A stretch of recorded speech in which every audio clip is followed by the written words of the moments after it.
내 이름은 우수희, 부모님과 여동생 네 식구이다.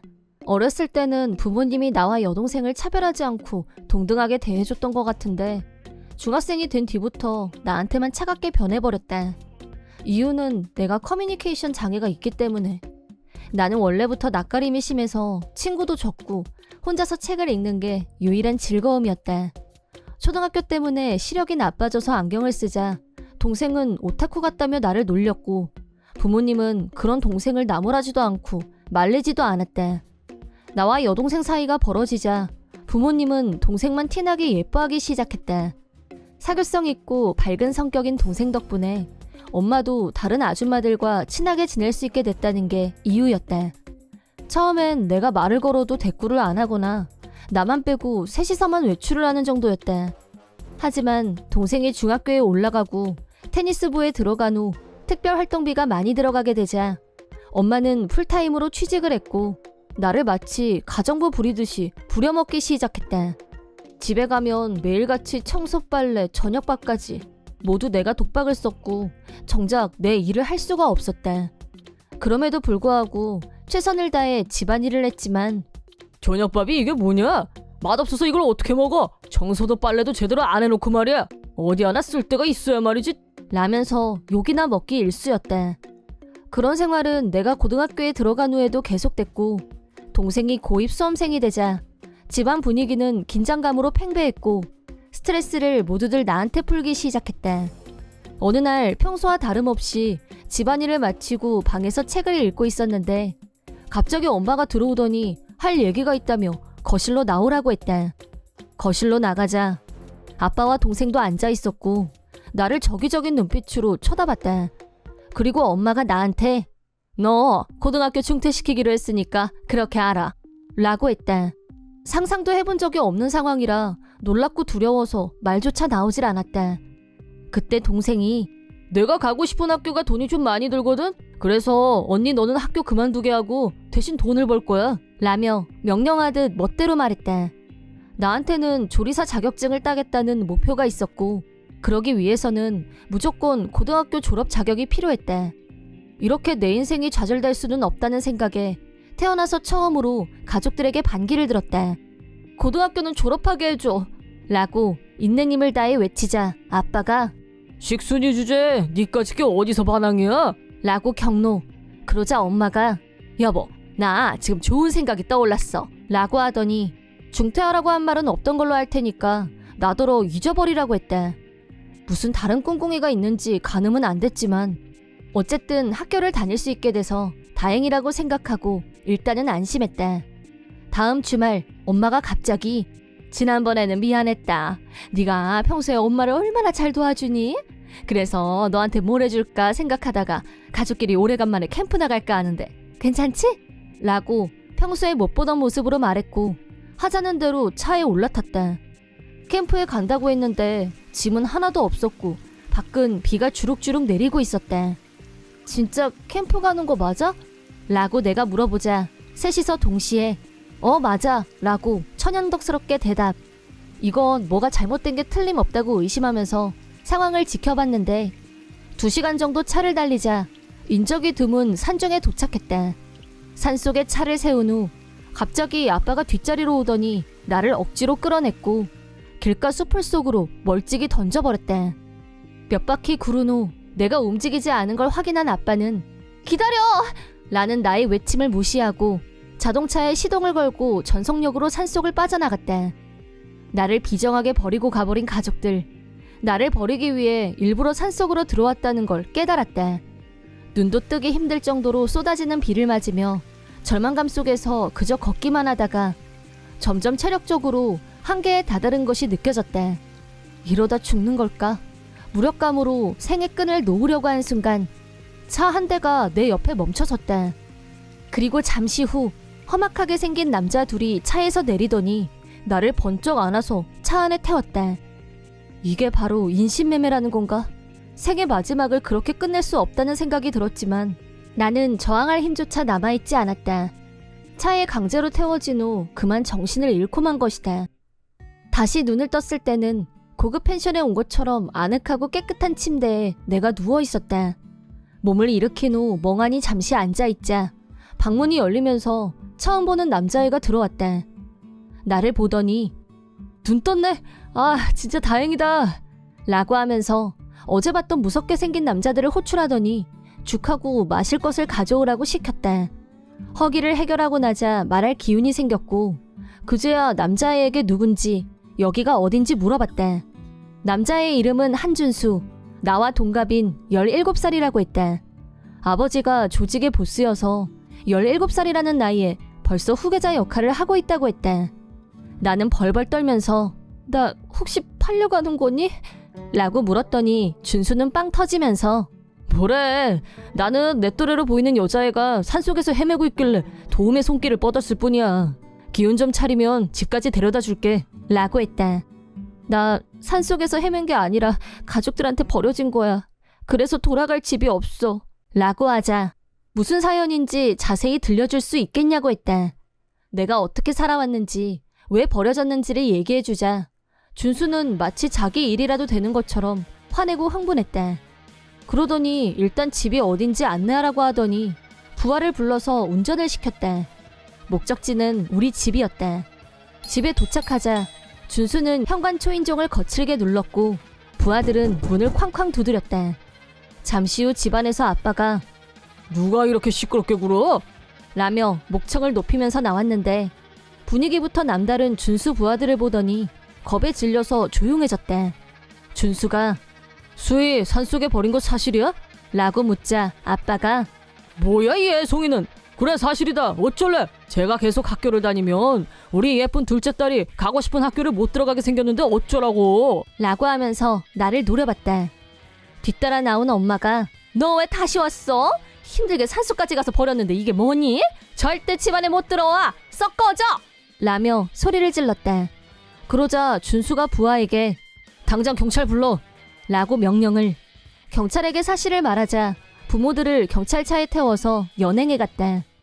그러고 난 후 준수와 그 부하들이 나에게 같이 살지 않겠냐고 했고 나는 준수 집에서 가까운 고등학교로 전학 수속을 마친 후 준수 집에서 살기로 했다. 내 목숨을 살려준 것에 대한 보답으로 매일 저녁밥은 내가 하기로 마음먹었고 모두들 맛있다, 수희 요리 천재네 천재 라며 칭찬이 끊이질 않았다. 지금까지는 부모들한테 아무 보살핌을 받지 못했기 때문에 옷도 산 적이 없고 미용실에도 가본 적이 없었지만 준수는 나한테 예쁜 옷도 많이 사주고 미장원에도 데리고 가주고 오래된 안경 대신 콘택트 렌즈까지 사줬다. 어느 순간 이게 내가 맞나? 싶을 정도로 예뻐진 나. 준수는 이 다음에 꼭 내 신부가 돼줘. 라며 고백을 했다. 그렇게 준수의 약혼녀가 된 나는 고등학교 졸업 후 나의 목표였던 요리 전문학교에 진학해서 조리사 자격증을 취득했다.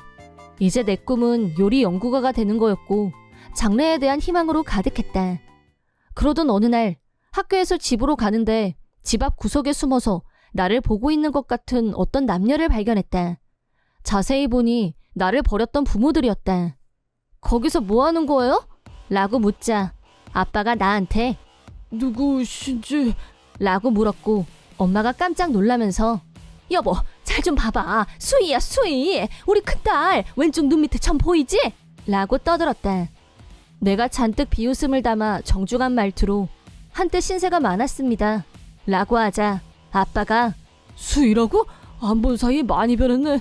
그것보다 너 때문에 지금 빚이 얼마나 많은 줄 알아? 오늘 너한테 돈 받으러 온 거야. 라고 갑툭튀 이유를 물었더니 아빠라는 사람 말로는 나를 산속에 버리고 간 것 때문에 경찰 조사를 받게 된 두 사람은 준수 부하들이 SNS에 그 소식을 퍼뜨린 바람에 세상이 다 알게 되고 직장에서 해고됐다고 한다.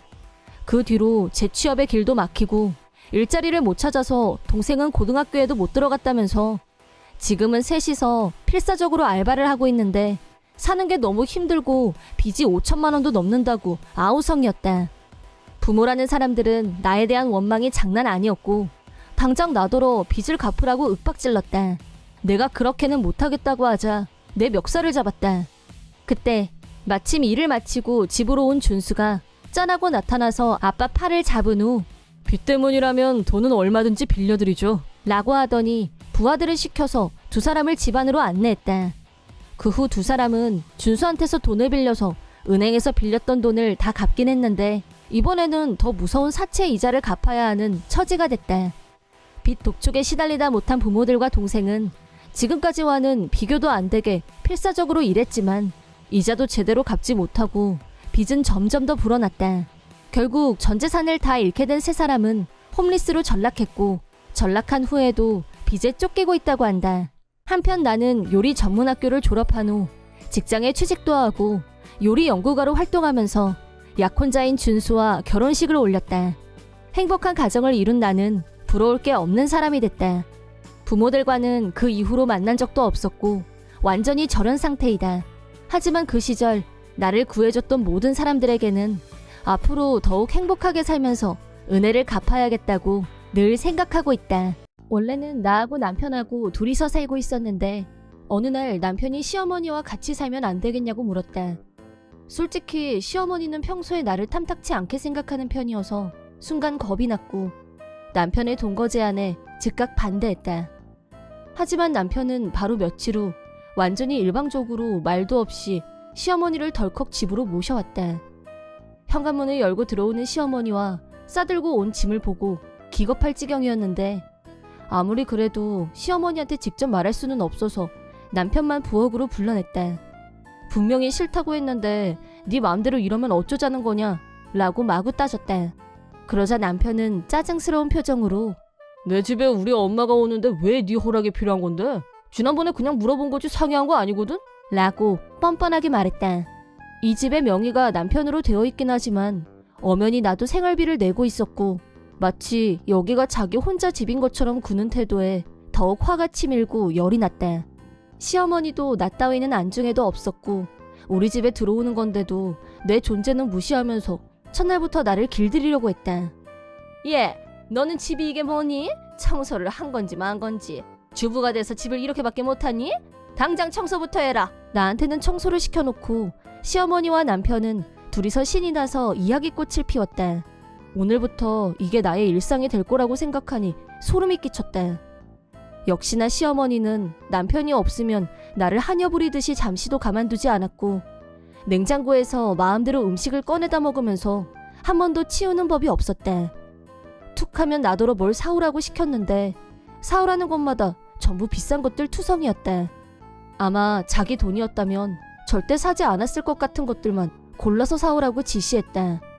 물론 남편한테도 얘기를 했지만 완전히 시어머니 편만 들면서 대화 자체가 불가능했다. 그러던 어느 날 시어머니가 또 나한테 무언가를 사오라고 시켰다.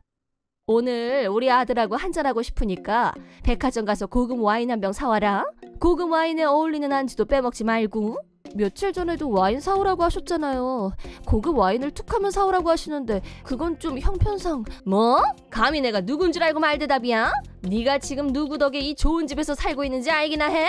남편이 가장이긴 하지만 저도 직장에 다니고 있고 생활비는 같이 내고 있어요.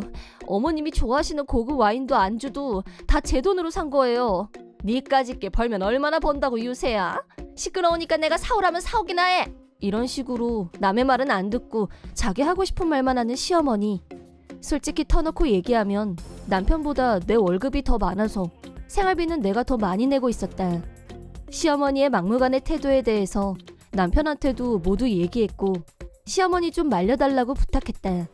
그러자 남편은 내 월급이 얼마인지까지 엄마한테 꼭 말해야 돼? 남자 체면이 있지. 너도 괜한 쓸데없는 말 하지 마. 누구 월급이 얼마든 사는데 지장 없으면 됐지 뭐. 그럼 나더러 앞으로도 계속 어머님이 하라는 대로만 하라는 거야? 효도라고 생각해. 그거 돈 몇 푼 아껴서 뭐 치사하게.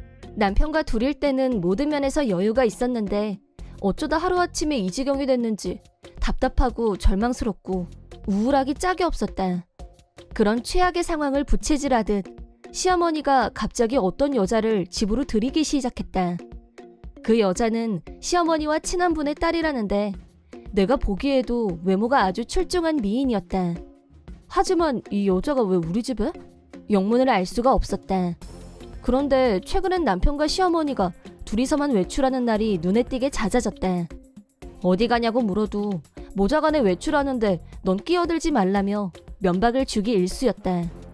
하는 짓들이 딱 의심각이었고 몰래 뒤를 쫓아가 봤더니 지난번에 시어머니가 우리 집에 데리고 왔던 여자와 셋이서 화기애애하게 식사를 하고 있었다.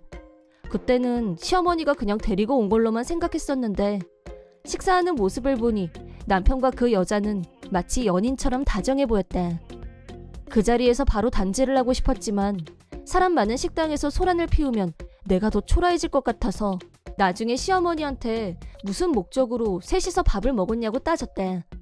그러자 시어머니는 뭐가 좋은지 희죽희죽 웃으면서 목적이 뭐겠니?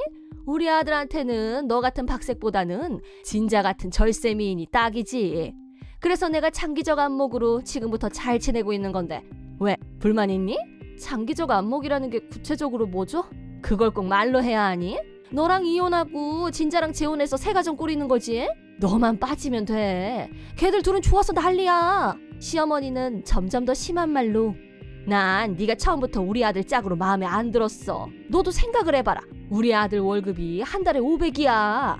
그런 고소득자가 왜 너 같은 애를 먹여 살리면서 인생을 허비해야 되니? 알아들었으면 너도 짐 싸는 게 예의 아니니? 최소한의 인간적 도리도 모르는 시어머니, 마마보이도 모자라 바람까지 피우는 남편, 나도 없어도 그만. 알아들었고요. 바로 짐 쌀 거예요. 얼마 전부터 둘이서만 외출하면서 방해하지 말라고 했던 게 모두 그 진자라는 여자 때문이었다고 생각하니 너무 기가 막히고 어이가 털려서 창자가 뒤틀리는 기분. 고민할 것도 없이 짐을 챙겨서 나와버렸다. 우선 친한 친구한테 연락해서 며칠 신세를 지면서 친구 집에서 지내다가 회사에 신청해서 사원 기숙사를 빌려서 입주했다. 시어머니와 남편에게서는 그 사이에 아무 연락도 없었다.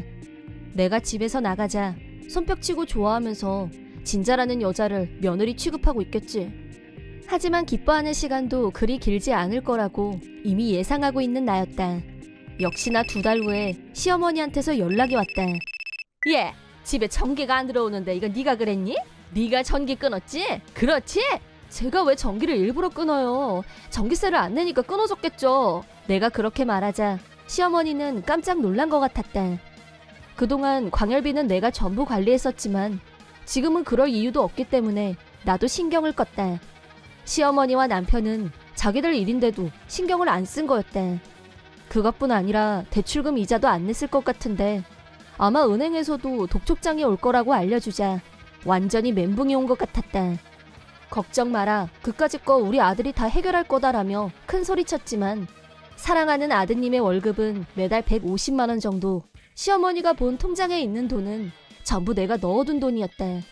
시어머니는 내 말을 이해 못하겠다며 네가 왜 그렇게 돈이 많냐고 다시 따져 물었다. 나는 대학 때부터 주식 투자도 하고 환율 차익 등 쌈짓돈이 있었는데 그 돈을 부부 통장에 넣어뒀던 거였다. 내가 재력이 있으면서도 직장에 다닌 건 집에만 있으면 생활 리듬이 늘어질 것 같아서 그걸 방지하려는 목적, 또 사람들과의 교류의 끈을 놓치고 싶지 않아서였다. 결과적으로 내가 그 집에서 나오면서 남편 월급만 가지고 남편과 시어머니 2사람의 생활비, 비싼 대출금을 혼자서 갚아야 하는 상황이 된 것이다.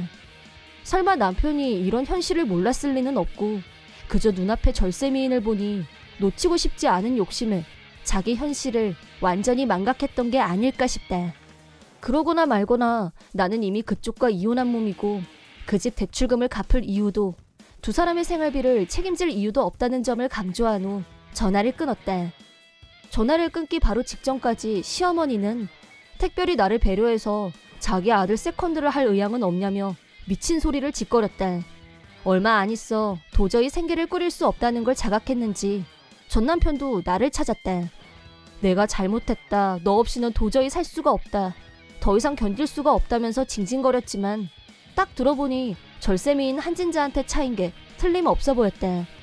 한진자는 시어머니한테서 전 남편의 월급이 한 달에 500만 원이라는 말을 듣고 재혼이면 어떠랴, 돈이 최고지 라고 생각했던 모양이었다. 하지만 현실은 내가 집에서 나가자마자 순식간에 돈이 떨어진 건 둘째치고 집에 전기도 안 들어오는 걸 보더니 이런 남자랑 어떻게 사냐며 한 방에 걷어찼다고 한다.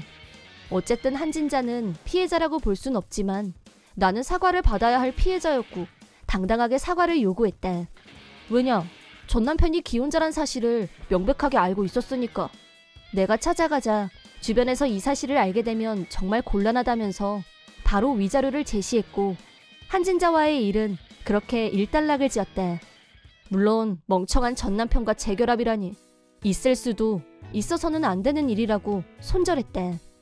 그 후의 일은 불을 보듯 뻔했지만 집 대출금을 못 갚게 되자 전남편은 빚만 남긴 채 집을 포기했다고 한다. 현재 두 사람은 좁은 아파트에서 같이 살면서 나한테 줘야 할 위자료와 자녀분의 대출금을 책임져야 하는 신세지만 당연히 받아야 할 벌을 받고 있다는 생각밖에는 들지 않는다. 앞으로 전 남편은 얼마 안 되는 월급에서 빚도 갚고 생활비도 충당하고 사는 게 곧 지옥일 것이다. 자업자득이다. 내 이름은 지수와 부모님과 셋이서 살고 있는 17살의 고등학생이다. 친구들도 많고 명랑한 성격인 나는 매일 즐겁게 지내고 있지만 딱 한 가지 고민이 있다. 그건 아빠와 관련된 일이다. 외동딸이라서 그런지 아빠는 어려서부터 완전 딸바보였는데 고등학생이 돼서도 여전히 나에 대한 관심도가 높았고 특히 이성 문제에 대해서는 너무나 엄격했다. 어쩌다 남자애들이 집까지 데려다주는 날에 아빠랑 맞부닥치게 되면 어디서 감히 내 딸을 내 눈에 흙이 들어가기 전엔 안 돼! 라며 경로. 그러다 보니 내가 남자애들 얘기를 꺼내기만 해도 아빠는 기분이 상했고 사춘기 때 남자애들은 짐승이나 다름없어. 피하는 게 상책이야. 너 절대 사내 놈들 근처에도 가지 마. 라고 나를 위해서 하는 말이라며 강조 또 강조. 이성에 대해서는 무조건 반대하는 입장이었다. 진짜 남친이 생기기라도 하면 아빠가 짐 싸들고 다니면서 반대할 게 눈에 뻔히 보였고 나는 좋아하는 애가 생겨도 고백도 못 해보고 혼자 마음 정리를 하는 게 상책이었다. 그 덕분에 나는 한 번도 남친을 사귀어 본 적이 없었다. 그런 나에게 철벽이 뚫리는 일이 일어나고 말았다. 아주 난데없이. 같은 반 친구인 원수가 나한테 오더니 나한테 꼭 소개해주고 싶은 선배가 있다고 했다. 원수 말로는 그 선배가 자기 집에 놀러 왔을 때 방에 걸어놓았던 우리 반 단체 사진을 보고 그 선배가 나한테 한눈에 반했다는 거였다. 선배가 너무 강력하게 나를 만나보고 싶어 한다면서 시간 좀 내줄 수 없겠냐고 부탁했다. 심각하게 고민한 끝에 단 둘이만 아니면 한번 만나줄 수는 있다고 원수의 부탁을 들어주기로 했다. 당일날에는 같은 학교에 다니고 있는 소꿉친구 우정이한테 같이 가자고 부탁해서 나, 우정이, 원수, 그리고 선배라는 사람과 넷이서 카페에서 보기로 했다. 조금 긴장된 마음으로 카페에 들어가자 원수 옆에는 어른스러운 분위기에 몇 살 위로 보이는 오빠가 앉아 있었다. 그 오빠의 이름은 한심한 나보다 2살 위인 대학생이었다. 얼굴은 동안인 편인데 분위기가 어른스럽다고나 할까? 훈남의 큰 키, 완전 퍼펙트한 내 스타일이었다. 내 스타일의 남자가 나한테 첫눈에 반하다니 나는 너무 기분이 좋았고 망설임 없이 연락처를 교환했다. 그 뒤로 우리는 서로 자주 메시지를 주고받았다. 시만이 오빠는 배려심 있고 생각이 깊은 사람 같았다. 아빠가 말한 짐승과는 완전 거리가 있었다. 오빠와 연락을 주고받으면서 나도 모르게 오빠한테 점점 더 마음이 열리고 있었다. 그런데 우정이는 시만이 오빠를 두고 어딘가 수상쩍은 느낌 들지 않니? 라고 나와 다른 생각을 갖고 있었고 그런 말을 들을 때마다 오빠 절대 그런 사람 아니거든? 라고 화를 냈다. 그렇게 자상하고 사려 깊은 사람이 어디가 수상쩍다는 건지 도저히 공감이 안 됐다. 밤에는 푹 자야 다음날 활동할 힘이 생기지. 라면서 내가 일찍 쉴 수 있도록 밤에는 일부러 연락도 피했고 부모님이 걱정하시는 일은 하면 안 된다면서 데이트할 때도 초저녁만 되면 집에 데려다 줬다. 잘생겼는데 신사적이기까지 하다니 나는 시간이 갈수록 오빠가 더 좋아지기만 했다. 한 달에 한두 번 정도 데이트를 하면서 천천히 거리를 좁혀가기 시작한 지 어언 3개월. 데이트를 마치고 집으로 가기 직전 오빠가 정식으로 교제를 신청했다. 정식 커플이 됐으니까 기념으로 같이 1박으로 여행을 가는 게 어떻겠냐고 오빠가 먼저 제안을 했다. 같이 1박을 보내다니 이런 일은 처음이라 초긴장 상태에서 당일날을 맞이하게 됐다. 부모님한테는 우정이네 집에 가서 자고 온다고 거짓말을 하고 시만이 오빠가 운전하는 차를 타고 1박으로 여행을 떠났다. 가는 길에 아울렛에 들러서 깨알 쇼핑을 즐기고 있었는데 처음 보는 어떤 남자가 시만이 오빠를 보더니 깜짝 놀라면서 우리한테 다가왔다. 그러더니 야, 너랑 같이 있는 애 쟤 누구야? 라면서 시만이 오빠의 어깨를 잡았다. 그러자 오빠도 마찬가지로 깜짝 놀라면서 네가 왜 여기 있어? 라며 급 당황하는 모습이었다. 아는 사이야? 라고 묻자 모르는 남자가 불쑥 너 지금 몇 살이니? 라고 물었고 나는 17살인데요? 라고 대답했다. 그러자 남자는 뭐 17? 잠깐 나랑 얘기 좀 하자. 라고 하더니 나하고 시만이 오빠를 한 레스토랑으로 데리고 갔다. 자리에 앉자마자 남자는 시만이 오빠한테 너 아직도 그 번은 못 거쳤냐? 바닥도 정도껏 쳐야지. 라면서 소리를 질렀다. 대체 왜 이렇게 화를 내는지 영문을 알 수 없었고 그만하세요. 왜 시만이 오빠한테 그렇게 화를 내세요? 라고 하자 남자가 시만이 오빠? 그거 가짜 이름이야. 이 자식이 자기 몇 살이라고 하든. 하고 묻길래 19살에 대학생이라고 했는데 왜요? 라고 하자 남자가 이 자식 35살이나 처먹은 회사원이고 나랑 동료야. 이름은 한진상. 너 완전히 속았어. 알아듣겠니? 라고 하는 거였다. 나는 그 말을 도저히 믿을 수 없었는데 남자는 그게 다가 아니야. 이 자식 마누라에 애도 있어. 라고 폭탄 발언을 한 순간 시만이 오빠가 내가 이렇게 빌게. 다시는 미성년자 안 꼬실게. 그러니까 제발 마누라랑 회사인 말하지 말아줘. 라는 말을 듣는 순간 내가 속았다는 사실이 증명됐고 바로 현타가 왔다. 그리고 그 얘기를 듣자 지금까지 야밤에 연락을 안 했던 거며 데이트라야 낮에 잠깐 만난 게 전부였던 게 그럴 만한 이유가 있었다는 걸 깨닫게 해줬다. 진짜 나이를 듣고 보니 비로소 대학생이라고 하기엔 노안이란 생각이 들기 시작했다.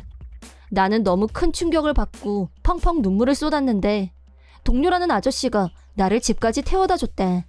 감사하다는 인사를 한 후 차에서 내린 것까지는 좋았는데 이렇게 퉁퉁 부은 얼굴을 하고 집에 들어가면 엄마 아빠가 무슨 일이냐고 달려들 게 뻔했고 우리 집이 아닌 우정이 집으로 진짜 자러 가기로 했다. 우정이한테 이 기가 막힌 사실을 모두 털어놓자 완전 분노하면서 원수한테 전화부터 하자고 했다. 원수를 족치자 한진상인지 뭔지 아는 인간은 자기 친척인데 로리타 성향이 있어서 전에도 10대 여자애를 속여서 불륜관계를 맺었던 적이 있다고 털어놨다. 원수는 돈 줄 테니까 여자애 좀 소개해달라는 부탁을 받고 나를 소개해줬다고 실토했다. 그 말을 들은 우정이는 더욱 분노했고 이 문제는 경찰에 신고하는 게 맞는 것 같다며 격분했다. 하지만 만약 경찰에 신고를 하게 되면 부모님도 당연히 알게 될 테고 그것만큼은 피하고 싶었다. 그렇지만 한진상인지 뭔지 아는 인간을 그냥 두는 건 아니라고 생각을 했고 고민 끝에 우정이 아이디어로 우리 엄마인 것처럼 꾸며서 한진상한테 전화를 하기로 했다. 내 핸드폰으로 전화를 걸자 한진상은 바로 전화를 받았다. 마지막으로 한 번만 만나서 얘기 좀 하자. 라고 말했다. 그때 우정이가 전화를 받아서 나 수아 엄마예요. 남의 귀한 딸을 속여서 무슨 짓 하려고 한 거예요? 라고 버럭. 한진상은 놀라서 정말 죽을 찌르졌습니다. 라며 잘못했다고 빌었지만 우정이는 이 일은 경찰에 신고할 생각이니까 각오하고 계세요. 라고 하면서 사죄를 받아들이지 않겠다는 뜻을 강조한 후 전화를 끊었다. 일단 이 정도면 겁먹었겠지 하고 곧바로 한진상의 라인을 차단했고 이걸로 끝이라고 생각했다. 1시간 후 엄마한테서 전화가 와서 받았는데 지금 집으로 경찰이 오고 있으니까 얼른 집으로 오라고 했다. 무슨 일이 벌어진 건지 불안해서 견딜 수가 없었지만 우정이가 같이 가주겠다고 해서 용기를 내서 집으로 갔다. 집에 도착하자 경찰차가 벌써 와 있었고 현관에는 한진상이 알고 보니 경찰로까지 문제가 커질 것을 염려한 한진상이 먼저 우리 집에 찾아와서 사죄를 한 모양이었다. 부모님은 아무것도 모르고 있었지만 나한테 무슨 일이 생긴 게 분명하다고 판단한 아빠가 한진상을 엄하게 추궁한 끝에 모든 것을 털어놓게 한 것 같았다. 아빠는 바로 경찰에 연락을 했는데 내 얘기도 들어봐야 한다는 경찰의 말에 나도 집으로 오라고 연락한 거였다. 경찰이 묻는 말에 나는 물론 우정이도 솔직하게 대답했고 경찰은 한진상을 경찰로 연행해 갔다. 경찰 신문 결과 과거에도 같은 범행을 저질렀던 게 발각되면서 미성년자 성추행 혐의로 결국 체포되고 말았다. 그 여파로 원수도 미성년자 알선 혐의로 경찰에서 조사를 받은 후 학교에서 퇴학을 당했다. 체포된 후 파렴치한 행위를 부인도 알게 됐고 한진상은 이혼은 물론 거액의 위자료를 내야 할 처지가 됐다. 회사에서도 해고되고 가정도 붕괴되고 본인의 파렴치한 행위 때문에 형무소에 갇히는 신세가 된 것이다. 그리고 나는 아빠가 얼마나 화가 났을까. 다시는 집 밖에도 못 나갈 거라고 생각하면서 벌벌 떨면서 처분을 기다렸는데 의외로 아빠는 지금까지 아빠가 잘못 생각했었던 것 같다 라고 말했다. 아빠는 내가 이성 문제에 대해서 워낙 엄해서 정작 힘들 때 엄마 아빠한테 상의도 못했던 것 같구나. 라면서 오히려 나한테 미안하다면서 앞으로는 필요 이상의 간섭은 하지 않겠다고 말씀하셨대. 그 덕분에 지금은 같은 학교 남자애들과 편하게 만나면서 평범한 고딩 이성 친구를 만날 수 있게 됐대. 하지만 한심한의 일을 겪으면서 내가 얼마나 남자 보는 눈이 없는지 뼈저리게 알게 됐고 우정이 조언은 무슨 일이 있어도 경청하기로 마음먹었대. 앞으로는 변태 같은 남자들 속임수에 넘어가지 않기 위해서라도 부모님께 남친 문제를 털어놓고 상의할 수 있었으면 좋겠다 라는 생각을 해본다. 내 이름은 임원진. 직업이 변호사인 아빠는 나한테도 어려서부터 이 다음에 커서 꼭 변호사가 되어야 한다고 주입을 시켰다. 하지만 나는 나대로 하고 싶은 게 따로 있었고 부모님이 깔아준 레일 위를 고분고분 걸어가는 걸 거부하고 반발했다. 게다가 내 성적은 항상 반에서 중간 정도에 불과했기 때문에 아빠가 기대하는 변호사가 되는 길은 비현실 그 자체였다. 물론 성적이 좋다면야 얼마나 좋겠냐마는 공부에 취미도 없고 변호사가 될 마음은 더더군다나 없어서 공부에는 동력이 발동하지 않았다. 변호사와 관련된 생기부 스펙 쌓는 수업은 하나도 신청하지 않았기 때문에 아빠는 그걸로 늘 불호령을 내렸었다. 내 성적표가 나오는 날이면 으래. 넌 왜 성적이 맨날 이 모양이냐? 이래가지고 어디 변호사 근처에나 가보겠어? 정신 똑바로 안 차릴래? 라고 히스테릭하게 나한테 화를 냈고 아빠의 입버릇은 변호사 안 할 거면 나도 그런 딸은 필요 없다. 변호사 될 생각 없으면 이 집에서 당장 나가. 쓸모없는 인간 쓰레기. 라고 나한테 망언을 퍼부었다. 아빠가 딸로서 나한테 갖는 관심은 없었다. 오직 내 성적만 확인했을 뿐이다.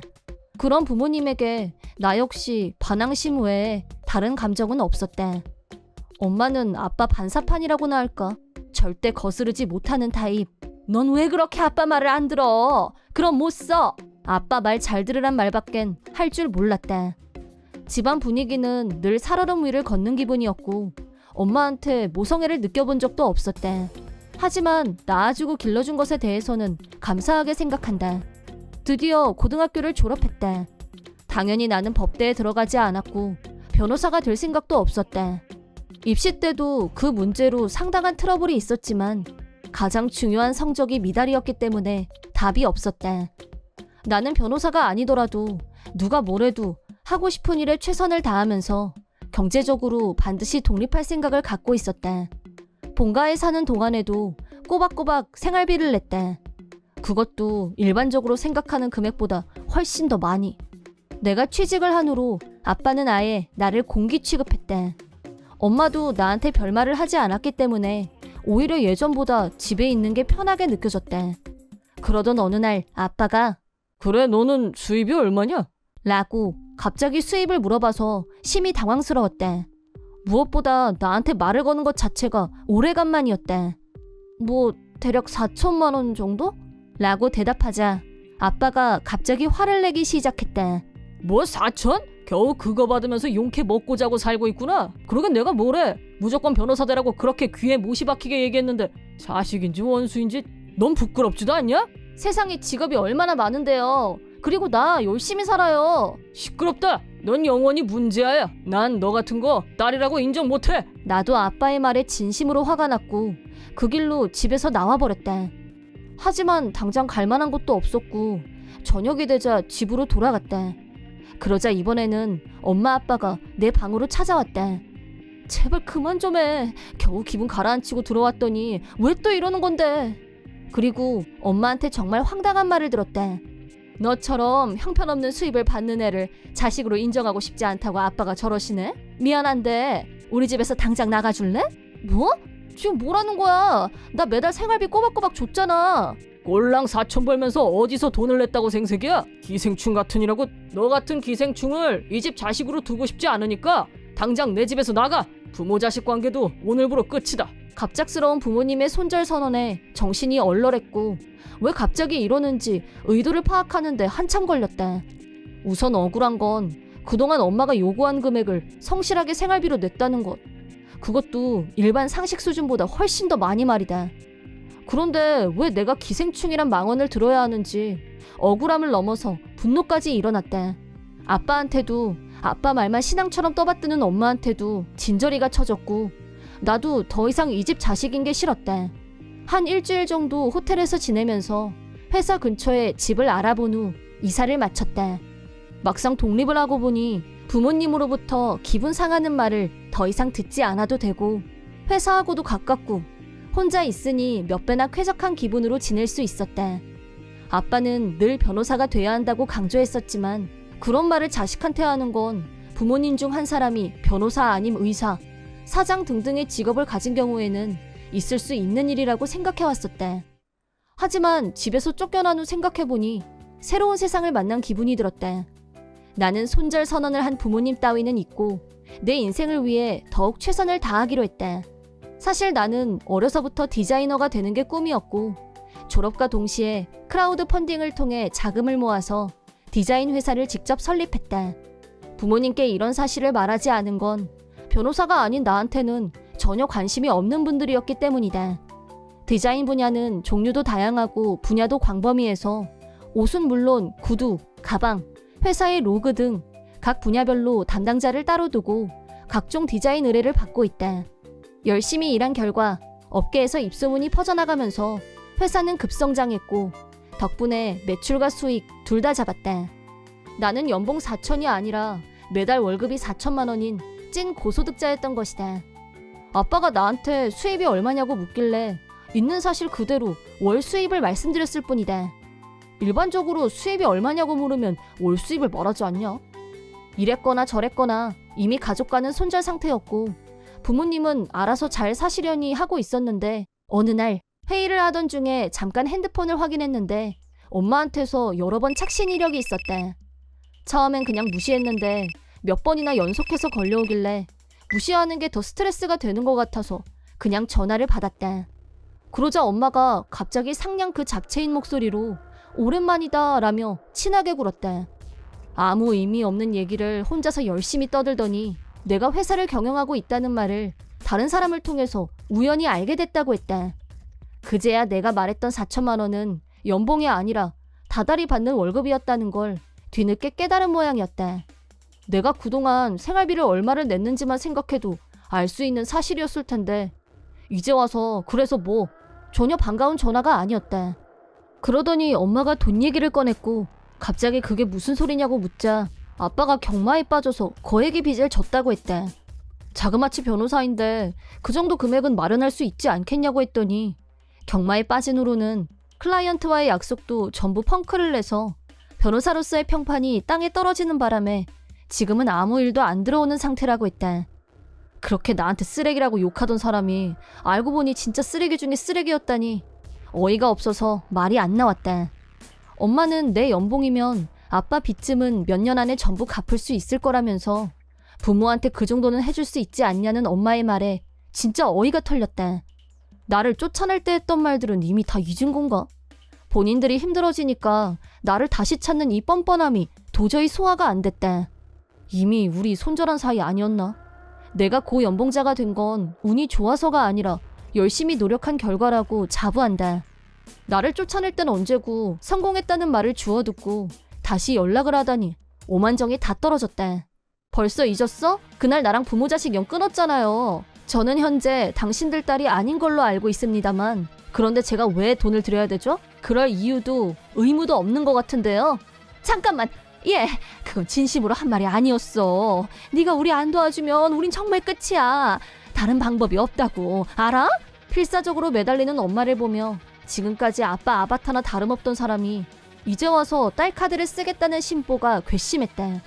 그때 나를 쫓아내려던 아빠가 한패가 돼서 엄마도 나더러 빨리 나가라고 했잖아. 그래놓고 지금 나더러 그런 거금을 내놓으라니. 사람이 최소한의 염치는 있어야 된다는 생각 안 들어?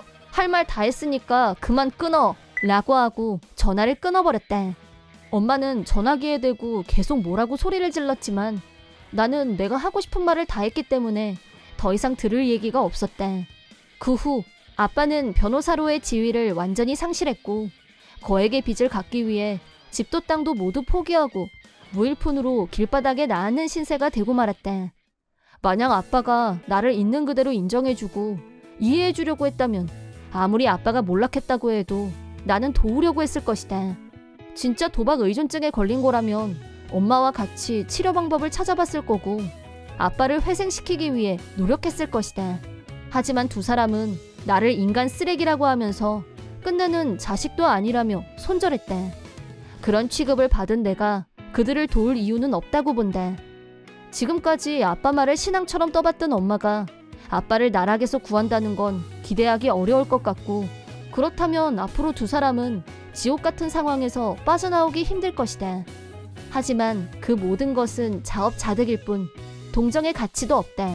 나는 남편과 둘이 살고 있었고 얼마 전 그동안 꿈꿔왔던 작은 식당을 오픈했다. 작은 규모의 식당을 내는 게 대학 때부터 나의 꿈이었다. 여러 곳을 찾아다니며 요리를 익혔고 결혼 전부터 열심히 돈을 모았다. 그렇게 6년을 노력해서 식당을 오픈했기 때문에 내 심장은 터질 듯이 두근거렸다. 너무 기뻤던 건 우리 가게에 왔던 손님들이 모두 맛있었다며 가족들과 다시 오고 어르신들도 와주신다는 거였다. 메뉴를 가정식 백반으로 정한 게 고객층이 다양하게 된 이유 중 하나인 것 같다 라는 생각도 들었다. 그러던 어느 날 우리 집에서 가까운 곳에 살고 계신 시어머니가 가게로 오셨다. 시어머니는 두 분의 친구분과 같이 오셨는데 넌 가게를 오픈하면서 어떻게 말도 안 하니? 내가 이런 얘기를 남들한테 들어야겠니? 라고 화부터 냈다. 나는 소식을 듣고 축하도 해주고 매상도 올려줄 생각으로 왔다고 생각했었는데 이것저것 잔뜩 주문해서 큰 소리로 신나게 떠들면서 먹고 나더니 잘 먹었다. 너무 맛있게 잘 먹었는데 진짜 그냥 가도 돼? 아유 그걸 말이라고 해? 우리 며느리 가게인데 라고 하더니 친구분들 음식값도 자기가 먹은 음식값도 한 푼도 안 내고 그냥 가버렸대. 내가 며느리인 건 맞지만 혼자 온 것도 아니고 친구까지 데리고 와서 온갖 음식을 다 시켜 먹고 나서 아무렇지도 않게 그냥 가버리는데 기분이 확 상했다. 이번 한 번뿐이려니 하고 그냥 넘어가기로 했는데 그날 이후로 시어머니는 거의 매일 가게에 왔다. 올 때마다 친구들을 둘, 셋, 많을 때는 5명이 넘을 때도 있었고 자기 가게라도 되는 양 산더미처럼 음식을 시켜놓고 음료수도 마음대로 뺏어 마시고 흥청망청 다음에 또 오마? 그러고는 돈 한 푼 안 내고 그냥 가버리기를 반복. 이대로 두고 볼 순 없다는 생각에 남편한테 얘기했다. 시어머니가 매일 와서 먹기만 하고 그냥 가는데 정말 미치겠다. 그리고 먹는 것도 어찌나 매너가 없는지 어린애들이 난리를 치고 간 것처럼 먹은 자리가 지저분한 것도 지적했다.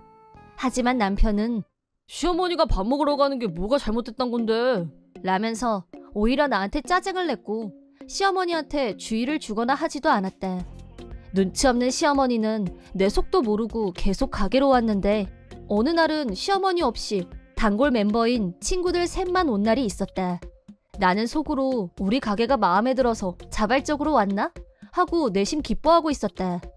그런데 식사를 마치고 평소처럼 계산도 하지 않고 그냥 가려고 하길래 너무 놀라서 나도 모르게 친구분들을 붙잡았다. 저기요, 아직 계산을 안 하셨거든요? 그러자 친구분들한테서 너무 어이없는 말을 듣게 됐다. 헐, 자기 시어머니가 며느리 가게는 언제든지 공짜로 먹어도 된다고 해서 왔거든? 에? 시어머니는 자기 가게도 아니면서 친구들한테 우리 가게에 가면 공짜로 먹어도 된다고 바람을 넣었고 친구분들은 진짜 공짜밥을 먹으러 왔다는 거였다. 그러면서 지갑도 안 가지고 왔으니까 불만이 있으면 먼저 네 시어머니한테 가서 따지라고 하면서 가버렸다. 시어머니 친구들을 무전취식으로 경찰에 신고할 수도 없는 노릇이고 할 수 없이 친구분들을 그냥 돌려보낸 후에 시어머니한테 바로 연락을 했다. 그러자 시어머니는 네 가게면 곧 내 가게지 뭔 말이 그렇게 많아? 그럼 내 친구들이 거기서 밥을 먹으면 당연히 공짜지 안 그래? 라면서 말도 안 되는 주장을 펼치면서 멘붕이 오게 만들었다. 이 가게는 그냥 제 가게예요. 손님으로 오시는 건 막지 않겠지만 저랑 아무 상관없는 어머님 친구분들이 먹은 것까지 제가 공짜로 대접할 의무는 없다고요. 너 아주 겁대가리를 상실했구나. 너 나중에 두고 보자. 그러더니 시어머니는 전화를 끊어버렸다. 이대로 가면 지난 6년간 피나는 노력 끝에 오픈한 소중한 내 가게가 시어머니 때문에 모든 게 수포로 돌아갈지도 모른다는 위기감에 휩싸였고, 그 전에 무슨 수를 내야겠다는 생각에 저녁 때 집에 들어온 남편에게 진지하게 할 얘기가 있다고 말했다. 시어머니 친구분들이 와서 공짜로 먹고 간 얘기, 그게 다 시어머니 때문이란 것까지 포함해서 시어머니가 나한테 무슨 말을 했는지 다 말했고, 제발 시어머니 좀 말려달라고 부탁했다.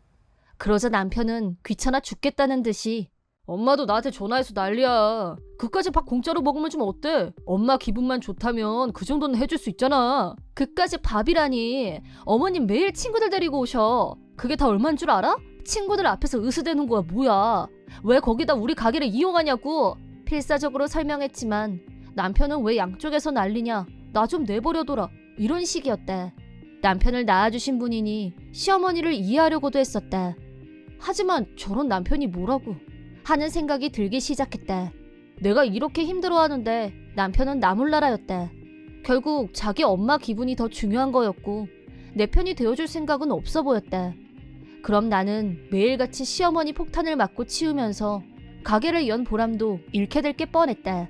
그렇게 되게 두고 볼 수는 없다고 생각하자 내 결심은 또렷해졌다. 일주일 후 가게에 있는데 또 시어머니가 찾아왔다. 뒤에는 자그마치 10명이나 되는 친구들이 가게로 들어오고 있었다. 시어머니는 안쪽 테이블 비어있지? 하면서 자기 고정석처럼 쓰고 있는 제일 넓은 방을 차지하더니 바로 스태프를 불러서 거만한 태도로 이것저것 음식들을 시켰다. 음식을 시킨 후에는 드링크도 쉬지 않고 마셔댔고 전통 다과 후식까지 야무지게 챙겨 먹었다. 3시간 동안 배가 터지게 먹고 난 후 룸에서 단체로 꾸물꾸물 나오더니 나한테 다음에 또 오마 하고 그냥 가려고 하길래 자꾸 이러시면 곤란하죠. 음식값은 내고 가는 게 상식입니다. 라고 하자 시어머니는 조금도 아랑곳하지 않고 넌 왜 입 아프게 같은 말을 반복하게 하냐. 네 가게니까 내 가게지. 그럼 돈을 안 내도 되는 거고 라고 말했다. 그 말을 들은 나는 아니요. 음식값은 당연히 내고 가셔야 돼요. 저흰 가족이 아니거든요. 며칠 전 나는 집을 나왔고 집을 나오기 전 남편과 이혼한 사실을 시어머니한테 알렸다. 그러자 시어머니는 헉 하면서 얼굴이 급 창백해졌다. 그날 저녁 남편과의 대화에서 나는 남편에 대한 신뢰를 완전히 상실했다. 이대로라면 지금 나에게 가장 소중한 가게마저 오염될 것 같다는 생각에 이혼을 결심하게 됐다. 남편한테 이혼 서류를 내밀자 처음에는 거부했지만 친정 부모님이 지원군으로 오셔서 남편한테 우리 딸을 소중히 대하지도 않고 우리 딸이 소중하게 생각하는 것에도 관심 없고 그런 남편이 왜 필요하겠냐며 서류에 사인하도록 남편을 압박해 주셨다. 시어머니는 지금까지 내 며느리니까 라는 이유로 가게에 와서 함부로 굴었지만 이혼했으니 이제 남남이라고 하자 어찌할 바를 모르고 당황한 모습이었다. 지금까지 친구분들 데리고 오셔서 공짜로 먹은 음식값 그리고 친구들끼리만 와서 그냥 먹고 간 것까지 합쳐서 전부 300만 원 꼭 지불하세요. 너 진심이니? 우리 아들한테 문제가 있으면 내가 다 고치라고 할게. 이혼 그렇게 쉽게 하는 거 아니야. 시어머니는 이제 남남인 나한테 돈을 청구받자 필사적으로 남편과 화해시키려 했지만 시어머니가 바로 원인 제공자인 마당에 그런 노력은 100년을 한다 한들 가능성 제로였다. 나는 시어머니의 말을 단박에 거절했고 돈을 내지 않으면 경찰을 부르겠다고 말했다. 친구분들은 상황이 심각했다는 걸 눈치챘는지 우리는 밥 산다고 해서 따라온 것뿐이라며 슬금슬금 꽁무니를 뺐다. 나는 절대 물러서지 않고 음식값을 내지 않으면 경찰 혹은 변호사를 부르겠다고 하자 시어머니가 고개를 숙였다. 그 후 시어머니는 지금까지 무전취식으로 폼 잡으며 썼던 300만 원을 갚기 위해 밤낮 없이 편의점, 청소일까지 하며 돈을 벌고 있다고 한다. 남편한테도 찾아가서 돈 좀 빌려달라고 사정을 한 모양인데 남편은 나 엄마 때문에 마누라랑 이혼했어. 이게 말이 돼? 다신 내 앞에 나타나지 마세요. 라며 완전히 열이 받아 있다고 한다. 남편도 막상 이혼하자는 말이 나오자 놀라서 나한테 잘못했다고 싹싹 빌었지만 내가 가장 곤란해하고 있을 때 나를 도울 생각이 없는 사람과 부부라는 이름으로 평생을 같이 할 자신이 없어졌다는 게 사실이다. 남편도 시어머니도 모두 본인들이 자초한 결과였고 둘 다 쌤통이라는 생각밖에는 안 든다. 한편 나는 시어머니 패거리가 오지 않게 된 후로 가게 분위기가 안정을 찾았고 여전히 손님들로 꽉꽉 차 있다. 쓸모없는 남편과도 헤어졌고 이제 남은 건 나의 꿈이었던 이 가게와 함께 열심히 일하면서 내 꿈을 계속 키워나가는 것이다. 내 이름은 이정수. 아내 한아름과 둘이서 살고 있다. 장인이 사장으로 있는 광고 대행회사에 다니고 있는 나는 일과 일상 모두 순풍만풍한 인생을 살고 있다. 지금 모습만 보면 남부러울 게 없지만 사실 지나온 내 인생은 파란만장 그 자체였다. 부모님은 두 분 모두 내가 어렸을 때 돌아가셨고 8살이었던 나는 큰아버지 댁에 양자로 입양되어 자랐다. 2살 아래인 사촌동생과 호적상으로는 형제였지만 큰아버지 부부는 친아들인 진상이만 편애했다. 나를 노예처럼 취급했다는 표현이 어울릴 거다. 진상이도 자기 부모님처럼 나를 업신여겼고 큰아버지 집에서 나는 항상 소외받고 무시받는 존재였다. 겨우겨우 고등학교까지는 졸업을 시켜줬지만 대학은 보내주지 않았고 빨리 돈 벌어서 키워준 은혜를 갚으라고 했다. 나는 대학 진학을 포기하고 곧바로 취업을 하기로 했다. 직장엔 들어갔지만 갓 고등학교를 졸업한 처지에 갑자기 고연봉을 받을 리가 없었고 처음 취직을 했을 때는 적은 월급을 받으며 아침부터 밤 늦게까지 그저 일만 했다. 어차피 예상했던 일이기 때문에 특별히 불만은 없었다. 하지만 양부모들은 내 월급을 두고 거의 매일 그것도 월급이냐며 비웃고 괴롭혔다. 매달 월급날이 되면 이런 돈 받아서 네가 평생 일한들 우리한테 어느 세월의 은혜를 갚아? 라고 하면서 양모는 월급을 전부 자기가 차지했다. 그런 생활이 2년 정도 지속되던 어느 날 동생이 대학에 입학하게 되자 목돈이 필요하게 된 양부모는 나한테 말도 안 되는 일을 하라고 지시했다. 퇴근 후 집에 들어가자 양부모와 동생이 거실에 나와서 나를 기다리고 있었다. 양부가 먼저 말을 꺼냈는데 사실 내가 좀 빚이 있는데 너를 큰 기업 사장 딸하고 결혼시키기로 결정했다. 라고 했다. 이 갑툭튀 상황이 도저히 이해가 안 됐는데 동생이 말하자면 나를 위해서 얼꽝이랑 결혼해라 이거야. 그리고 얼꽝 아빠 회사에서 일도 하고 그 돈으로 내 학비랑 아빠 빚도 갚고 그제야 이해가 됐다. 그러니까 결혼이라는 명목으로 빚도 갚고 학비도 마련하려고 나를 팔겠다는 얘기. 난 아직 결혼할 생각 없어요. 라고 강하게 거부했지만 양부모들은 그럼 지금까지 너한테 들어간 돈 다 갚아. 은혜도 모르는 놈. 라고 경로. 겨우 20살 나이에 강제로 결혼 상대가 정해지고 팔려가게 되다니. 절망, 억울, 원망 그런 감정들이 솟아났다. 형식적인 상견례일 내 힘으로는 평생 가볼 일이 없을 것 같은 고급 요리집 룸으로 안내됐고 빈말이라도 미인이라고 하기 힘든 뚱뚱한 여자와 그 부모들이 앉아 있었다. 여자의 이름은 한아름. 나이는 나보다 2살 위였다. 딱 봤을 땐 30도 더 넘어 보였는데 저런 노안이 겨우 22이라니 진짜 깜놀했다. 상견례 분위기가 무르익자 양부가 못난 자식이지만 제 아들을 사위로 어떠실까요? 라고 확인 사살을. 그러자 한아름과 그 아버지가 둘이서 소곤소곤 귓속말을 주고받더니 잠시 후 앞으로 잘 부탁드립니다 라고 답했다. 그 순간 나는 진짜 끝이구나 하는 생각뿐이었다. 그날 이후 한아름과 결혼을 전제로 강제 교제가 시작됐다. 그런데 막상 데이트를 해보니 그녀가 갖고 있는 장점이 보이기 시작했다. 같이 있으면 아름이는 자신보다 항상 나를 먼저 생각해주는 자상함이 있었고 어설프긴 했지만 재미있는 화제거리를 열심히 찾는 모습도 보였다. 하지만 호감을 느끼고 시작된 만남이 아니어서였는지 결혼에 대해서는 여전히 받아들이기 힘들었다. 그런 내 기분 따위는 아무도 관심 없었고 부모들끼리 결혼 준비를 진행하면서 당사자인 우리 둘의 의견을 들어보지도 않고 결혼 날짜를 고르고 있었다. 이런 현실 앞에 나는 무력감을 느꼈고 아름이가 옆에 있어도 힘이 나질 않았다. 그러던 어느 날 양부모들이 나한테 한 달 후에 결혼식을 올리라고 통보를 했다. 결국 올 것이 왔구나 하는 생각에 어쨌든 아름이에게 청혼을 하기로 했다. 중요한 얘기가 있다고 한 후 아름이와 카페에서 만나는 것까진 했는데 어쩐지 결혼이란 워딩을 입 밖으로 꺼낼 수가 없었다. 그러자 아름이가 먼저 말을 꺼냈다. 결혼 날짜 정해졌다고 들었어요. 조금 미루는 게 어떨까 싶은데. 라고 하면서도 아름이는 여전히 웃고 있었다.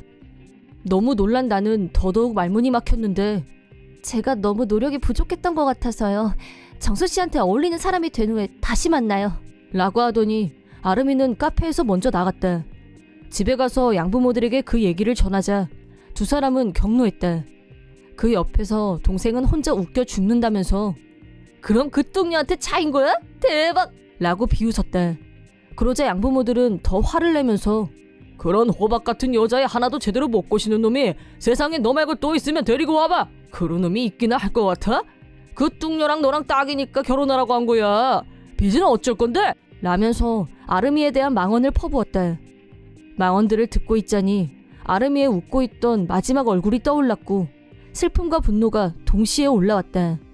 밝고 맑고 배려심이 있는 그녀를 있는 그대로 받아들이지 못한 나는 과연 이 인간들과 얼마나 다른 걸까? 그런 생각이 들자 다른 누가 아닌 나 자신한테 화가 나서 견딜 수가 없었다.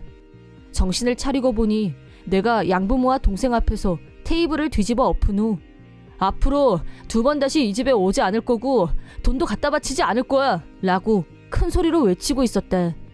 이 배은망덕한 놈! 라고 악을 쓰는 양부모들을 무시한 채 집을 나와버렸다. 작은 아파트를 얻어서 혼자 살기를 해보니 상상 이상으로 스트레스가 사라진 걸 느낄 수 있었다. 내가 양부모에게 돈을 주지 않자 대학에 진학을 못하게 된 동생은 취직도 안 하고 집에 있다고 들었다. 양부모, 양동생과 손절한 지 2년이 됐지만 나는 아름이란 여자를 아직 잊지 못하고 있었다. 만약 그런 식으로 시작된 만남이 아니었다면 나는 아름이를 좋아하게 됐을 거란 생각을 많이 했다. 자연스럽게 가까워졌다면 거부감 없이 결혼까지 이어졌을 것이다. 그런 아쉬움들이 깊어갈수록 다른 여자를 만나도 아름이 생각이 났고 어떤 여자도 눈에 들어오지 않았다. 어느 날 퇴근해서 회사를 나왔는데 눈에 띄는 미모의 여자가 회사 앞에 서 있었다. 그런데 그 여자가 나를 보더니 반가운 표정으로 웃어 보였다. 저 누구시죠? 라고 물어보자 오랜만이에요. 저 한아름이에요. 라고 했다. 처음엔 믿기 힘들었는데 자세히 보니 아름이와 매우 닮은 것 같은 느낌적인 느낌이 특히 목소리가 아름이랑 똑같았다. 정말 아름이? 대체 어떻게 이렇게 예뻐진 거야? 나도 모르게 바싹 다가갔다. 그날부터 운동도 시작하고 패션이며 메이크업에 관심을 갖기 시작했어요. 열심히 노력해서 예뻐진 후에 정수 씨 앞에 나타나고 싶었어요. 라고 말했다. 그 순간 내 진심을 아름이에게 전할 수 있는 기회는 지금뿐이라고 직감했다. 사실 그동안 아니 하루도 잊은 적이 없었어. 한아름 나한테 한 번만 더 기회를 줄 수 없겠니? 라고 고백을. 그러자 아름이는 울면서 고개를 끄덕였다. 그리고 1년 후 나는 아름이 아버지 회사에서 일을 하게 됐고 경제적으로도 안정됐기 때문에 정식으로 아름이에게 프로포즈를. 우리는 드디어 결혼을 하게 됐다. 결혼식 당일 웨딩드레스를 입은 아름이의 모습은 누구나 숨을 멈출 정도로 아름다웠다. 결혼식이 시작되고 하객석을 바라보자 낯익은 얼굴이. 초대한 기억도 없건만 양동생이 멋대로 결혼식에 와서 앉아 있었다. 양동생은 아름이를 보면서 눈이 휘둥그레져서는 우리 쪽으로 다가왔다. 옆에는 처음 보는 젊은 여자가 같이였는데 양동생이 양부모의 소개로 부잣집 딸과 약혼을 했고 그 약혼자 아버지 회사에서 일하고 있다는 소문을 들었던 기억이 떠올랐다. 옆에 있는 사람이 바로 그 약혼자라는 게 충분히 직감이 됐다. 양동생은 큰 소리로 헐 대박! 뚱녀랑 결혼한다길래 내 약혼녀 자랑하려고 일부러 왔더니 왜 신부가 예쁘고 난리? 대체 이 여잔 누구야? 그리고 유명 광고회사 사장이 장인이라며? 네가 어떻게 그렇게 잘 풀리셨을까? 라고 짓거렸다. 거기서 멈추지 않고 그러지 말고 파트너를 바꾸자. 내가 형 신부랑 결혼하고 형은 내 약혼자 데리고 가고 체인지! 라는 패륜적 망언까지. 그 말을 듣고 있던 약혼녀는 당연히 격노. 양동생 뺨을 갈겨준 후 우리 약혼은 없었던 거다! 라고 하더니 빛의 속도로 나가버렸다. 내가 양동생에게 너 돌았구나? 흉 볼 때는 언제고 아름이가 예뻐지니까 할 말 못할 말도 구분 못하는 망나니가 됐네. 외적으로 예뻐진 건 말할 것도 없지만 내적으로도 이런 여자는 어디 가도 없어. 내 여자한테서 떨어져. 한 방 세게 날려준 후 스태프들한테 말해서 밖으로 내쫓아버렸다. 양동생은 마지막까지 너 같은 고아가 얼짱의 사장 딸인 여자랑 라면서 뭐라고 떠들어댔다. 그 후 양동생은 파혼당한 후 다시 무직의 은둔형 외톨이로 복귀. 양부모들도 대책 없는 아들한테 정남이가 떨어졌는지 예전과는 달리 엄하게 대했다는데 평생을 응석바지로 살아온 양동생이 그런다고 달라질 리가. 양동생은 문제투성이에 직장도 없고 결혼도 못하고 양부모 속을 평생 썩이는 골칫거리가 됐대. 골칫거리 아들을 먹여 살리기 위해 양부모들은 고생 꽤나 하고 있다고 들었대. 한편 나는 아름이와 결혼한 후 2아이가 태어났고 지금은 내 식구가 행복하게 살고 있다. 언젠가 장인어른의 후계자로 인정받을 수 있도록 일도 열심히 가족도 소중히 하면서 최선을 다해야겠다고 늘 다짐하고 있다. 내 이름은 마리아. 부동산을 경영하고 있는 남편과 초등학생 딸이 하나 있는 전업주부이다. 평상시에는 집안일과 육아를 가장 중시하지만 그런 나의 작은 즐거움은 친한 엄마들과 점심 먹고 차를 마시는 일이다. 엄마들과는 진짜 사이좋게 잘 지내고 있지만 딱 한 명 나랑 안 맞는 엄마가 있었다. 이름은 왕재숙. 아들 셋을 키우고 있는 엄마였다. 왕재숙 씨는 장꾀에 밝고 얄미운 성격이었는데 옵션으로 무개념까지 갖춘지라 모든 엄마들이 다 싫어했다. 결정적으로 모두에게서 아웃을 당하게 된 건 학교에서 학부모 동반 소풍을 갔을 때의 일 때문이었다. 초등학교에서 학부모 동반으로 가는 소풍에 동물원을 가게 됐는데 반 전체가 동물원을 돌면서 구경을 하다가 점심시간이 돼서 도시락을 꺼냈다. 돗자리를 깔고 각자 도시락을 꺼내서 막 먹으려고 하는 순간 갑자기 왕재숙 씨가 빈 도시락통을 꺼내더니 나 여기다 반찬 좀 덜어줘 라면서 다른 사람들 도시락에서 반찬들을 반 강제로 주워 담았다. 너무 얄밉고 비상식적인 행동에 그 자리에 같이 있던 모든 사람이 경악했다. 하지만 반찬을 덜어주지 않으면 재숙 씨 아들이 점심을 못 먹을 테고 그게 불쌍해서 반찬을 덜어주기로 했다. 빈통이었던 도시락통이 가득 메워지자 왕재숙 씨는 고맙다는 말은커녕 남의 반찬에 대해서 불평을 늘어놓기 시작했다. 이거 누구네 계란말이야? 아우 짜! 너무 짜서 못 먹겠어. 이거 돌려줄게. 누구 건지 손들어봐. 라는 식의 망언을 연속해서 쏟아냈고 그러자 갑분싸 분위기가 순식간에 싸늘해졌다.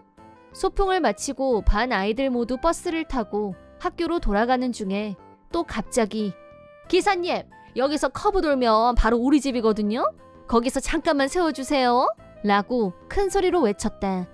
그 말에 선생님이 당황하셨는지 학교에서 해산할 예정이기 때문에 개인 행동은 좀 라며 돌려 말했지만 너무 피곤해서 걸을 수가 없어서 그래요. 잠깐 집 앞에 세워주는 게 뭐 어려워요? 만약에 걸어서 집에 가다가 쓰러지면 책임지실 거예요? 라고 급발진. 당황한 나머지 쩔쩔매는 선생님한테 기사님이 선생님, 저 앞은 길이 넓어서 괜찮아요. 라고 하시자 왕재숙 씨가 오늘 처음 말통하는 사람을 만난대요. 선생님이란 사람은 학생이 다리가 아프다는데도 들은 척도 안 하는데 학교에 이 사실을 알려야겠어요. 라고 하더니 진짜 자기 집 앞에서 내렸고 그러더니 진짜 곧바로 학교에 항의 전화를 거는 것 같았다. 지금까지 왕재숙 씨가 해왔던 비상식적인 행동들로 인해 이미 여러 사람이 피해를 입어왔었지만 얼마 전 왕재숙 씨 남편이 우리 남편 부동산 회사의 사원이란 걸 알게 됐다. 그러자 곧바로 태도를 바꿔서 사모님이라고 높여 부르면서 내 주변을 얼쩡거렸다. 내 물건을 탐내면서 헌옷 자기한테 달라는 건 시작에 불구 마리아 씨는 돈도 많으니까 이 정도쯤? 라면서 자기가 쇼핑을 하고 난 영수증을 주면서 비용을 나한테 청구하는 일까지 일어났다. 물론 나는 그런 비상식을 허용하지 않았고 선을 그었지만 진짜 치사하게 구네 정말 라며 자기 생각대로 안 되자 성질을 부렸다. 정말이지 스트레스가 이만저만이 아니었는데 왕재숙 씨가 대형 사고를 치고 말았다. 설날에 친정에 가서 가족끼리 오붓한 시간을 갖고 있었는데 왕재숙 씨한테서 전화가 왔다. 처음엔 그냥 무시했는데 너무 끈질기게 전화를 해대서 할 수 없이 받았더니 왕재숙 씨가 전화기에 대고 우리 애들한테 줄 세뱃돈 준비했죠? 라는 황당 발언을 했다. 내가 왜 세뱃돈을 준비하냐고 되묻자 고정 멘트인 치사한 여자 타령이 시작됐고 설날부터 기분이 엉망이 된 나는 지금 친정에서 쉬고 있으니까 이런 일로 전화하지 말라고 정확하게 선을 긋자 지금 친정이다 이거지? 알았어요. 라고 하더니 먼저 전화를 끊었다. 한참 후에 다시 왕재숙 씨한테 전화가 왔다. 또 무슨 일이에요? 라고 짜증스러운 말투로 전화를 받자 내가 정보가 진짜 많거든. 마리아 씨 친정이 부자라면서? 그럼 우리 애들 3명 세뱃돈 받으러 지금 갈게. 실은 벌써 자기 친정 앞에 와 있어요. 라고 하길래 우리 친정을 알아냈다고요? 라고 물어봤더니 그게 대수냐며 벌써 와 있다고 했다. 나는 곧장 현관으로 달려가서 문을 잠갔다. 그리고 분명하게 불편하니까 돌아가 달라고 했다. 하지만 왕재숙 씨는 현관문만 잠그면 뭐하나? 뒷마당 쪽 창문이 열려있는데? 그럼 나 지금 들어간다. 라는 말을 듣고 놀라서 뒷마당 쪽 창문으로 뛰어갔더니 창문이 단단하게 잠겨 있었대. 뭔 소리야? 창문 다 잠겨 있는데? 라고 알려주자 에? 그럼 이 집은 누구 집이야? 라고 왕재숙 씨가 말한 순간 전화기 너머에서 거기 너 어느 파에서 보냈어? 라는 고함 소리가 들려왔다. 그리고 그 워딩을 듣는 순간 모든 것을 알게 됐다. 친정집에서 한 블록 떨어진 곳에는 조직의 사무실이 있었다. 그냥 보면 돈 많고 가풍 있는 전통 가옥으로 보이지만 사실은 조직 보스와 그 딸이 살고 있었고 부하들이 항상 드나들었다. 왕재숙 씨는 보스 집을 우리 집으로 착각하고 무단 침입을 한 거였다. 고함 소리와 함께 왕재숙 씨의 비명 소리도 들렸지만 전화가 바로 끊어졌다. 이 문제는 모른 척할 수 없을 것 같아서 남편한테 사정을 말했고 남편은 이 사실을 왕재숙 씨의 남편에게 바로 알려줬다. 얼마 안 있어 남편분이 놀란 얼굴로 친정집으로 달려왔다. 우리 남편이 왕재숙 씨가 있는 것으로 추정되는 집을 알려주자 부들부들 떨면서 그 집 초인종을 눌렀다. 잠시 후 집안에서 무섭게 생긴 부하 한 명이 나왔고 남편분은 죄송합니다. 제 아내가 여기 있다고 듣고 왔는데요. 라고 잔뜩 겁에 질린 목소리로 말했다. 부하는 어라, 그 불법 침입녀 남편이다 이거지? 그 여자 그냥은 못 보내. 단단히 교육을 시키는 게 뭔죄야? 라고 눈에 힘을 주면서 남편분을 향해 일갈했다.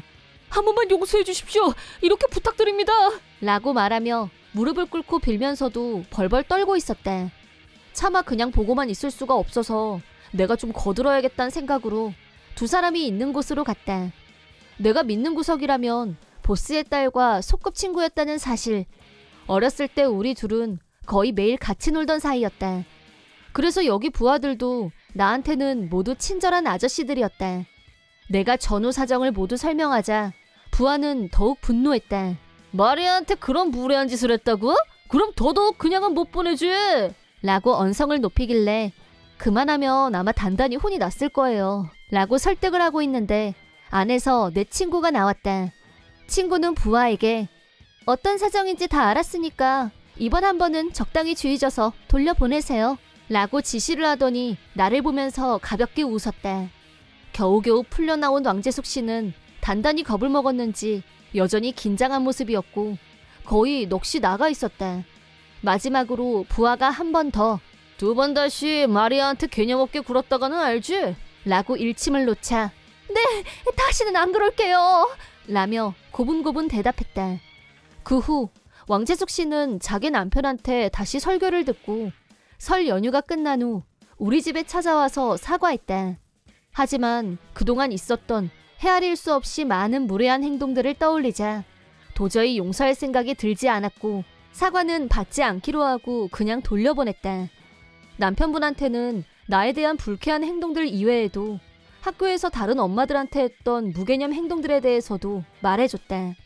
남편분은 왕재숙 씨가 밖에서 어떻게 하고 돌아다니는지 전혀 모르고 있었던 것 같은데 그 일이 있고 얼마 후 이혼을 하게 됐다고 들었다.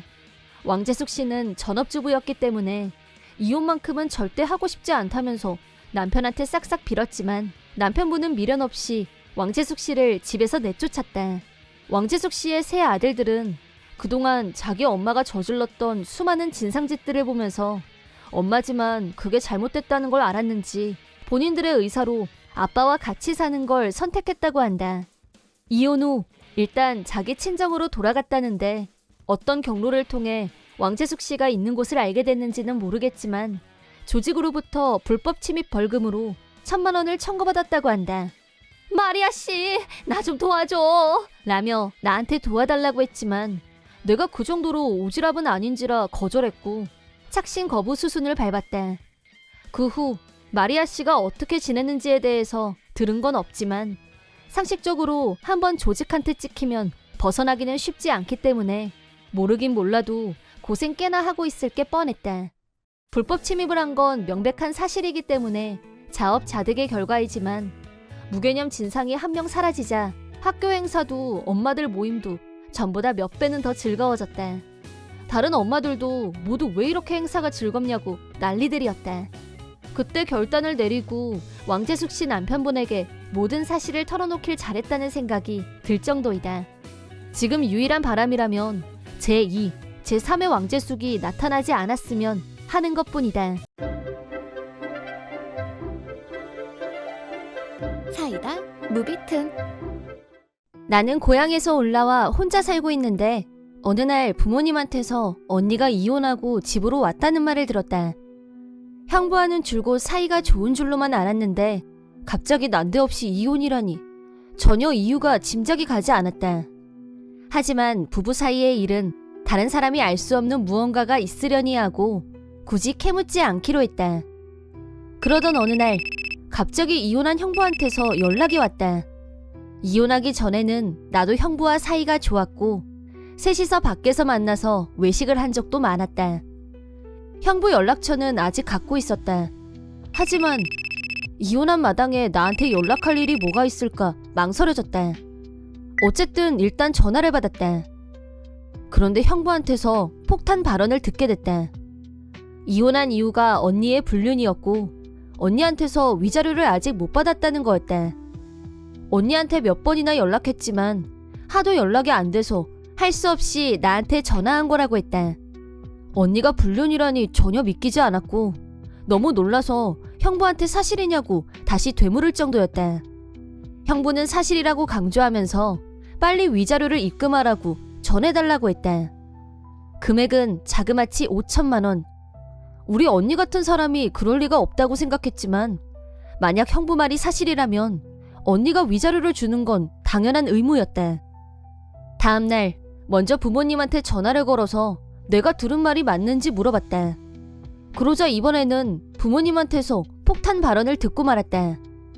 부모님 말씀으로는 언니는 절대 불륜을 저지른 적이 없고 지금 언니는 우울증 때문에 정신과 치료를 받고 있다고 했다. 형부와 부모님이 전혀 다른 말을 하고 있어서 대체 어느 쪽 말이 맞는 건지 혼란이 왔다. 조심스럽긴 했지만 당사자에게 묻는 게 가장 좋을 것 같았다. 그러자 언니한테 들은 말이 가장 경악스러웠다. 결혼 초에는 형부와 아무 문제 없이 잘 지냈다고 한다. 하지만 결혼하고 얼마 후부터 시어머니의 시집살이가 시작됐는데 첫 번째 문제가 된 건 월급. 언니는 결혼 후에도 직장에 계속 다녀서 경제력이 있었다. 어느 날 언니 월급 통장을 시어머니가 관리하겠다고 하더니 그 달부터 진짜 언니 월급을 시어머니가 통째로 가져갔다는 거였다. 언니가 돈을 인출해야 하니 월급 통장을 달라고 하자 아침 일찍 시어머니가 돈을 찾아왔다며 5만 원을 줬다고 한다. 이 돈이 무슨 돈이냐고 물었더니 언니의 한 달 용돈이라고 했다는 거였다. 그러면서 용돈 받은 것만으로도 감사하라는 말을 덧붙였다고 한다. 너무 황당해서 그럼 나머지 돈은 어떻게 할 거냐고 묻자 그 돈은 자기가 관리할 거라고 말했다는 거다. 자기 월급을 왜 시어머니가 관리하겠다고 통째로 가져가는지 받아들일 수 없었던 언니는 형부한테 불만을 토로했는데 형부는 엄마가 관리하면 든든하지 않냐며 전혀 얘기가 통하지 않았다고 한다. 그나마 참을 수 있었던 건 결혼하면 아이를 빨리 갖고 싶었던 언니는 임신했을 경우 바로 회사를 그만둬도 지장이 없도록 매달 월급에 얼마씩 저금하고 있었는데 시어머니도 그건 건드리지 않아서 그나마 참았다고 한다. 하지만 월급 외에도 점점 문제가 늘어났고 그건 시어머니가 언니네 집을 찾아온 횟수가 늘어나는 것과 비례했다. 집안 인테리어까지 시어머니의 취향으로 변하기 시작한 것에 거부감을 느낀 언니는 형부한테 솔직하게 말했지만 이번에도 형부는 엄마 말대로 하면 아무 문제가 없다면서 언니의 생각이나 기분은 무시당했다고 한다. 그 많은 이유들 중에서 언니가 가장 힘들었던 건 시어머니가 언니와 형부의 부부 관계까지도 간섭하기 시작한 점이었다. 시어머니는 언니의 월경 주기를 물어보더니 그러면 오늘은 반드시 잠자리를 가지라는 둥 쓰레기통을 뒤져서 잠자리를 가졌던 증거물이 나오면 오늘은 내가 지정한 날이 아니었잖아 라며 호통을 쳤다고 한다. 이건 선을 넘어도 한참 넘었고 정상이 아니라는 생각이 든 언니는 형부한테 어머님 저러는 거 제발 말려라. 이게 어떻게 정상이냐? 라고 하자 형부가 갑자기 딴 사람으로 변해서 언니를 때렸다. 네가 뭔데? 너 지금 우리 엄마한테 비정상이라고 욕했냐? 라며 언니한테 폭행을 했다고 한다. 그렇게 한번 손찌검을 시작한 형부는 언니가 시어머니에 대해 불만을 나타내면 어김없이 폭력을 휘둘렀고 공포와 스트레스로 언니는 밥도 먹을 수 없게 됐다. 그러던 어느 날 거래처에 업무 때문에 갔다가 쓰러졌다고 한다. 긴급 상황이 발생했지만 같이 동행했던 동료가 언니를 부축해서 회사로 왔고 걱정된다면서 집까지 데려다 줬다고 한다. 그런데 형부가 그 장면을 목격했고 불같이 화를 내면서 또 폭력을 휘둘렀다. 그 남자와 불륜이라고 오해하고 난리를 쳐서 이혼한 거란 말을 듣고 나니 형부가 한 말과 달라도 너무 달랐고 인간 쓰레기들한테 언니가 당한 걸 생각하니 속이 뒤집혀서 말이 안 나왔다. 폭력을 견디다 못한 언니는 이대로 가다가는 죽을 수도 있다는 생각에 형부한테서 도망치기로 결심했다고 한다. 그때 생각난 게 시어머니한테 월급은 맡겼지만 장래 아이를 위해서 저금했던 돈이 있었고 아이가 태어날 일은 없을 것 같으니 그 돈을 찾자 하고 은행으로 갔는데 통장에 돈이 한 푼도 없었다고 한다. 그래서 시어머니한테 따졌더니 시어머니는 천연덕스럽게 내가 불철주야. 부족한 너를 위해서 얼마나 알뜰살뜰 챙기고 있는지 너도 모르지 않을 거다. 내가 너 때문에 이렇게 몸살이지 않고 애쓰는데 내가 그 정도 돈도 못 쓰니? 라는 뻔뻔한 모습에 완전히 절망한 언니는 빈털터리로 울면서 집으로 왔다고 한다. 언니의 몸을 살펴보니 형부한테 맞아서 생긴 멍자국이 몇 군데 발견됐다. 눈으로 언니가 당한 고통을 확인하니 형부를 절대 용서할 수 없었다. 언니는 위자료 얘기를 꺼내면 이혼 안 해주겠다고 버틸 것 같은 생각이 들어서 아예 위자료 얘기는 꺼내지도 않고 이혼한 모양인데 그건 너무 억울하다는 생각이 들었다. 언니가 못하겠다면 내가 나서서라도 그 두 사람에게 합당한 벌을 받게 해야겠다고 결심했다. 먼저 언니를 설득해서 병원에 가서 진단서를 뗐다. 며칠 후 혼자서 형부를 만나기 위해 전화를 걸었다. 전화를 받은 형부는 위자료 주려고 그러냐면서 기분 좋게 약속 장소로 나왔다. 자리에 앉자마자 돈부터 내놓으라고 하는 형부한테 언니의 진단서를 보여줬다.